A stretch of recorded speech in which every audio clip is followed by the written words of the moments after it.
Bonjour à toutes, bonjour à tous et merci de nous rejoindre pour ce nouveau partage d'informations sur Sika.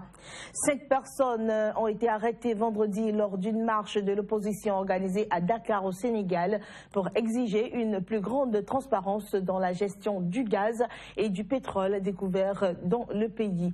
5 personnes étaient toujours détenues dimanche par la police. Les forces de l'ordre déployées en masse à plusieurs carrefours de Dakar ont dispersé à coups de grenades lacrymogènes une marche organisée par la coalition de l'opposition sénégalaise pour le respect des libertés démocratiques et une plus grande transparence dans la gestion des gisements sous-marins de gaz et de pétrole découverts ces dernières années. Les autorités avaient autorisé la marche mais demandé aux organisateurs que la manifestation ne se déroule pas dans le centre-ville. Ces derniers avaient refusé et des heurts se sont produits avec les policiers.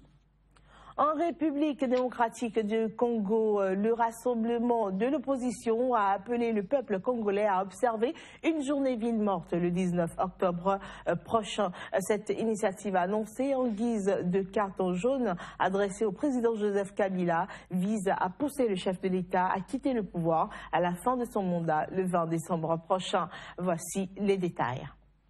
Le rassemblement de l'opposition a appelé le peuple congolais à observer une journée ville morte mercredi prochain en guise de carton jaune adressé au président Joseph Kabila. Cet appel lancé à travers un communiqué de son président, l'opposant historique Étienne Tshisekedi, vise à rappeler au président congolais que son préavis court encore pendant 2 mois et lui signifier que le 19 décembre, ce sera le carton rouge, synonyme d'exclusion. L'opposition craint que le président Kabila, au pouvoir depuis 2001 et à qui la Constitution interdit de briguer un nouveau mandat, ne reporte le scrutin présidentiel prévu en fin d'année pour s'accrocher au pouvoir. Le climat demeure tendu en République démocratique du Congo. Des violences qui avaient éclaté en marge de manifestations organisées par l'opposition il y a 1 mois, les 19 et 20 septembre dernier à Kinshasa, ont fait au moins 53 morts, dont 49 civils et 4 policiers. Le rassemblement d'opposition a boudé les travaux du dialogue national convoqué par le président Kabila en vue d'élections apaisées. Mais les discussions entamées le 1er septembre entre la majorité, une frange minoritaire de l'opposition et la société civile ont abouti samedi à un compromis qui devrait se traduire par un accord politique. Vital Kamerhe, le responsable de la frange d'opposition qui a pris part aux travaux du dialogue national, a confirmé qu'un accord avait été trouvé, notamment sur le calendrier de la présidentielle, mais sans préciser la date de sa tenue.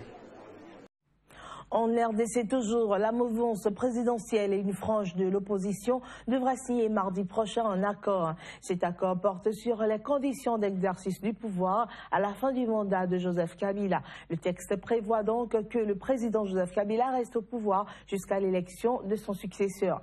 En retour, le poste de Premier ministre sera attribué à l'opposition. Cependant, le texte doit d'abord être soumis aux délégués qui participent au dialogue ce lundi pour son éventuelle adoption.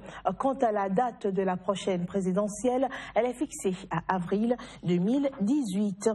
Rendons-nous à présent au Burkina Faso pour dire que le corps d'un soldat porté disparu depuis l'attaque d'un poste frontalier situé à Ntangom, survenu mercredi dans le nord, a été retrouvé dimanche, portant ainsi le bilan à 6 morts, dont 4 militaires et 2 civils. Selon le communiqué de mercredi, des individus non identifiés lourdement armés ont attaqué le poste avancé de Ntangom à 5 km de la frontière malienne. Le nord du Burkina Faso, frontalier du Niger et du Mali, est l'objet d'attaques fréquentes.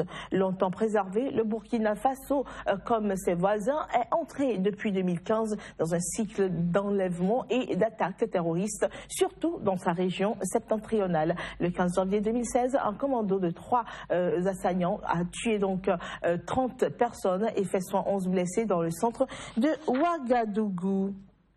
Nous poursuivons ce journal en mettant cette fois-ci le cap sur l'Afrique du Sud. Depuis quelques jours, le ministre des Finances sud-africain est accusé d'avoir délibérément trompé l'administration en ayant favorisé les conditions du départ à la retraite d'un haut fonctionnaire pour un préjudice de 1 100 000 de rand, soit un montant de 70 000 euros selon le vice-président Cyril Ramaphosa. Ces accusations ont affecté les efforts visant visant à revitaliser l'économie. Plus de détails à travers ce reportage. Alors qu'il se préparait à faire la présentation à mi-parcours sur le budget de l'année 2016 prévu pour le 26 octobre, le ministre des Finances Pravin Gordhan est accusé de fraude. Une accusation qui, selon le vice-président Cyril Ramaphosa, risque d'agir sur ses efforts visant à revitaliser l'économie sud-africaine. Ce dernier n'a d'ailleurs pas manqué de marteler son soutien à l'endroit du ministre Gordhan. Les accusations ont été portées par l'autorité nationale des poursuites. Convoqué par les juges, le ministre des Finances sud-africain va comparaître le mois prochain. Samedi, Pravin Gordhan avait contre-attaqué dans une déposition écrite dans laquelle il ciblait les Gupta, une puissante famille d'affaires soupçonnée d'influencer le président Jacob Zuma. Eh bien, il faut dire qu'au Malawi, le président Peter Mutharika est rentré au pays dimanche après un séjour de plusieurs semaines aux États-Unis. Il s'était envolé pour New York et avait prononcé le 25 septembre un discours devant l'Assemblée générale de l'ONU. Depuis cette date, il n'avait plus donné signe de vie, suscitant des incertitudes sur son état de santé. Plusieurs Malawites s'étaient donc interrogés sur l'éventuel décès de leur président. Le gouvernement a assuré que le président avait une santé robuste et qu'il occupait toujours ses fonctions. Malgré son retour, les spéculations continuent sur son état de santé. Peter Mutharika, âgé de 76 ans, a été élu en 2014 pour un mandat de 5 ans. Au Bénin, à présent, le monde du syndicat des transporteurs a été enrichi d'un nouveau-né syndical, le Centra INAB. Entendez, le syndicat des transporteurs et importateurs non affiliés du Bénin. Le bureau exécutif du nouveau regroupement des travailleurs du 10 secteurs d'activité a été donc porté sur les fonds baptismaux cette fin de semaine. Plus de précisions à travers cet élément.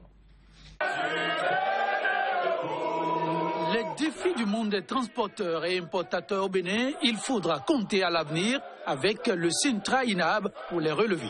Tout nouveau syndicat, mais constitué de vieux routiers du secteur des transports, le syndicat des transporteurs et importateurs non affiliés du Bénin se veut être le répondant au vide créé par les syndicasseurs opérant dans le même domaine, mais qui depuis peu n'arriverait plus à combler les attentes. La tâche est énorme. Nous en sommes conscients. Comme on le dit, une hirondelle ne fait pas le printemps. J'ai la chance de me faire accompagner par une équipe.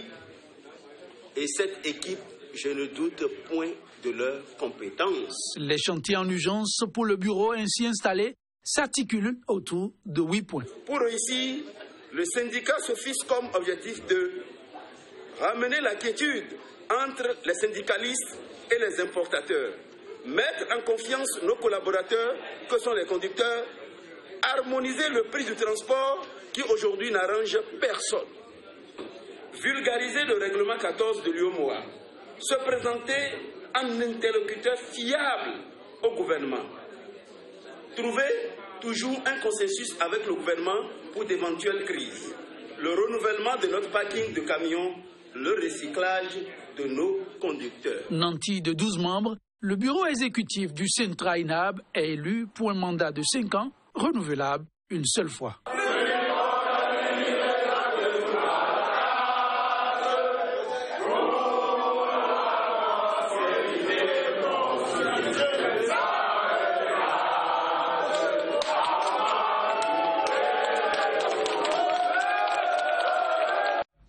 Réunis en sommet samedi à Lomé, plus de 40 pays africains ont répondu à la demande de l'Union africaine. Ils ont adopté une charte contraignante sur la sûreté et la sécurité maritime. Pour lutter contre la piraterie, les trafics de drogue, d'armes et d'êtres humains sur les côtes africaines, l'Union africaine a adopté samedi une charte historique pour la sécurité maritime. Cette charte oblige les pays membres de l'Union africaine signataires à protéger leur environnement, mais aussi à prévenir et à lutter contre la criminalité en mer.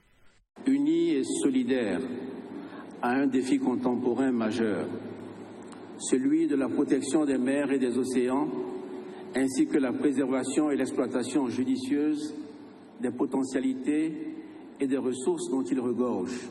Le président tchadien Idriss Déby, président en exercice de l'Union africaine, qui a salué la mobilisation du continent en faveur d'une réponse collective efficace à travers l'élaboration de la Charte africaine sur la sûreté et la sécurité maritime, est revenu sur l'utilité de l'adoption du dit document. Ces menaces constituent à la fois une source d'insécurité grandissante et la cause d'un manque à gagner pour le continent, estimé en plusieurs milliards de dollars par an. Sur les 54 pays membres de l'Union africaine, 43 pays étaient représentés au sommet de Lomé, dont 18 par leur chef d'État.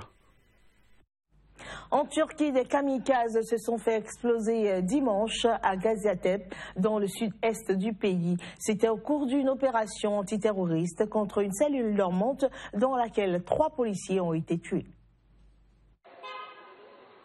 Les kamikazes, dont le nombre n'a pas été précisé jusqu'ici, se sont fait exploser alors qu'ils étaient apparemment sur le point d'être arrêtés lors du raid des forces de sécurité. L'incident est survenu à Gaziantep lors d'une opération antiterroriste menée contre une cellule dormante. Au cours de l'opération, 3 policiers ont été tués. 8 personnes, dont 4 Syriens, ont également été blessées selon le gouverneur. Les autorités turques ont déclaré que les kamikazes seraient probablement liés au groupe djihadiste État islamique.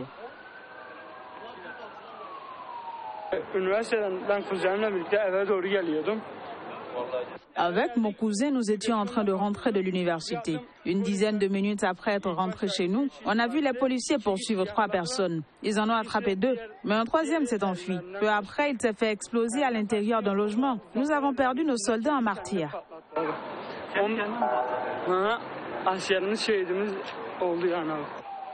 Pour la petite histoire, la Turquie est aux prises depuis plus d'1 an avec une vague d'attentats imputés soit au groupe État islamique, soit aux Kurdes du Parti des travailleurs du Kurdistan, le PKK. En août dernier, un jeune kamikaze lié à l'EI s'était fait exploser lors d'un mariage kurde toujours à Gaziantep, faisant 57 morts, dont 34 enfants. Les violences de dimanche dans cette ville frontalière interviennent alors que des rebelles soutenus par la Turquie viennent d'infliger une défaite à l'EI en Syrie, s'emparant de Dabik, une ville proche de la frontière turque. C'est la fin de cette édition. Mesdames et messieurs, ravi de vous l'avoir présenté. Merci à vous de nous avoir reçus chez vous. Restez en compagnie.